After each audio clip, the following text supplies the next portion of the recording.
It's coming up on 10:51. You know what that means. It means it's Kilmeade time. Momentarily, Kilmeade will appear right there, right-hand side of the screen. And 3, 2, 1. Here he is. All right, Brian. Trump began firing more than 1,000 appointees from the Biden administration. He said many more are coming soon. He's clearing house, Brian. He is, and he's saying, yeah, go home with pay, with pay for now. He also just says all these DEI offices, we're collapsing them. Other people is just saying flat out, you're fired. And he's also trying to loosen up rules on the ability for managers to fire their civil service employees, because many of which, with their union, feel impervious to all these actions. But I think America in the private sector, you've been showing in your show, is already saying goodbye to DEI. Disney's saying it. Walmart's saying it. You see so many other companies just getting rid of it. And then the FBI does it last week on their own, just to say we're getting rid of that. And so we will see. Al Sharpton's not happy about it, which means usually it's a good thing. Yeah, I agree. Brian, listen to Trump take questions yesterday. He went on for a long time. Here's a short clip. Roll it. Mr. President, is it also true in your conversations with Republicans today that you asked them to consider recess appointments for cabinet officials? I think, yeah, if it's needed. I don't think it's going to be needed. Are you open to Elon buying TikTok? I would be if he wanted to buy it, yeah. Do you intend to continue selling products that benefit yourself personally while you're president? Well, I don't know if it benefited. I don't know where it is. Where is it today? Several $billion, it seems like, in the last several days. Several billion? That's peanuts for these guys. Were security concerns at all a factor when deciding to move your inauguration indoors? No, not at all. No, not at all. It was just cold. Do you have TikTok on your phone?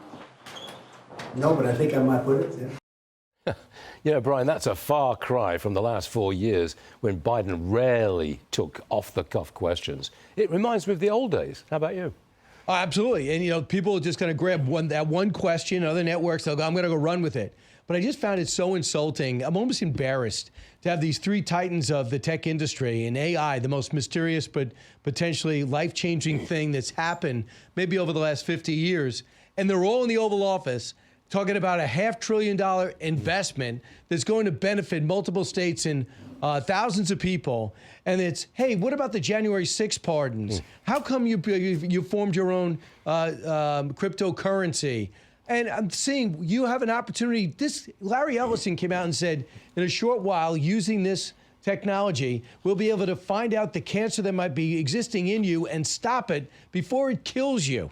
That's pretty enticing. I could think of a few questions off the top of my head, and with Larry Ellison there and all the AI leading engineers there, that might come to fray. But instead, you got this ongoing obsession with January 6th. And I love that President Trump at one point was trying to finish a sentence. Yes. And the network reporter was pushing back. Yeah. And he just said, let me finish. Yeah.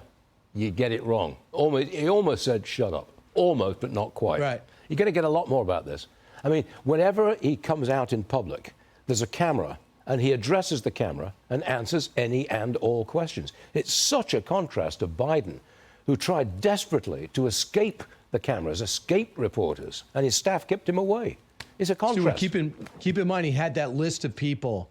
They gave me a list. I'm going to get myself in trouble, he constantly said. Who's going to get Donald Trump in trouble? And do you think he had a list? He just said, yeah, you, next, go ahead. Just nodded to people. Yeah. That's not the type of staff that he needs.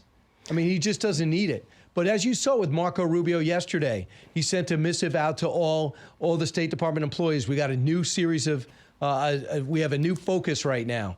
I think we're going to see the same thing with energy. We're going to see the same thing with interior. We're going to see the same thing with defense. And you're going to see a lot of the same freewheeling pressers with the cabinet secretaries who are going to be empowered to put the mission out there. And Stuart, I think it's going to help get the pressure off the new president. Yep. Because he's going to say, yeah, that's what I told defense to do, and the state gets him now. They're not going to be contradicting him.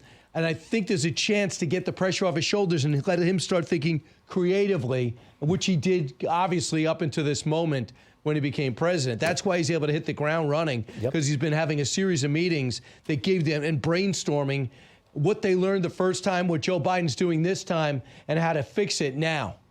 This presidency is going well. That's my opinion, but I think a lot of people share it.